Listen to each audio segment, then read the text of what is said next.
My wife and I started out as young beginning farmers in the early 80s, so I'm extremely sensitive to the credit needs of young beginning and small farmers and ranchers. The Farm Credit Act imposes responsibilities on the farm credit system concerning service to young beginning and small, or as we say, YBS farmers. It requires each FCS association to have a program for furnishing sound and constructive credit and related services to young beginning and small farmers and ranchers. In addition, the Farm Credit Act requires that FCS banks report annually to FCA about the operations and achievements of their association's lending and service programs for YBS farmers.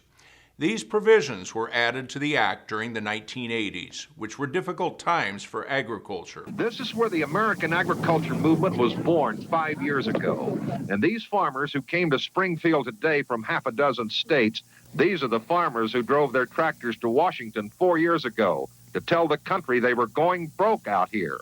But they're not sure anyone was listening. Now 4 straight years of poor prices are driving many of them under, and they have become desperate. We've got a lot of farmers right now that's doing nothing but trying to finance, getting ready for next year. A lot of them don't even know for sure they're going to be able to stay in business for this next year.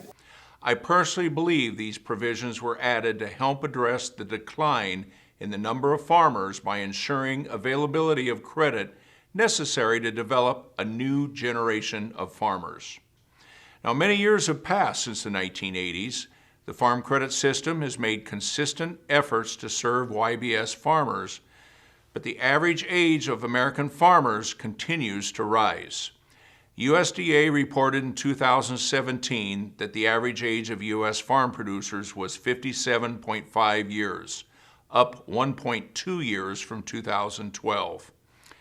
Obviously, there's work to be done in continuing to improve and advance the system's YBS programs. It just makes sense from a business development standpoint. It also makes sense for the security of American agriculture. Over the past year, FCA staff has been considering revisions to our YBS regulations. In February 2019, we issued an advance notice of proposed rulemaking. Since then, our staff has been working to modernize the collection of data and reduce the burden for system institutions to report it. They've been working to improve our ability to track FCS service to YBS producers and to identify best practices for serving YBS producers. They've also been coordinating with other government agencies to serve YBS borrowers and to develop metrics for understanding and ultimately evaluating programs. FCA staff is now working on a proposed YBS rule for FCA board consideration. I anticipate that the proposed rule will be designed to create a rating system that evaluates each institution's program and measures each institution's year-over-year progress in lending and non-lending support provided to the YBS population. I look forward to hearing more from staff in the coming months.